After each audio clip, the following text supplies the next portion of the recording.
అసలు ధర్మపత్ని స్వీకారం ఎందుకు చేస్తారో తెలుసా?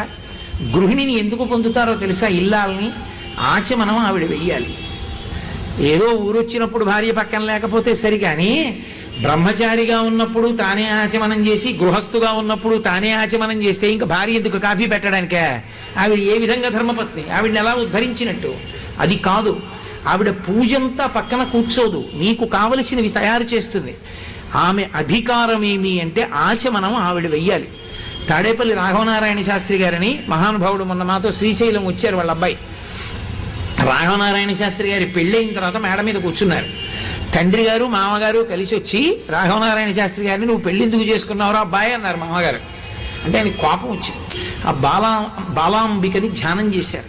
అమ్మవారు వెంటనే బుద్ధి ప్రచోదనం చేసి, అమ్మా బ్రహ్మచారిగా చేసినంత కాలం ఆచమనం చేశా, ఇంకా ఆచమనం నేను చేయడం ఏమిటి?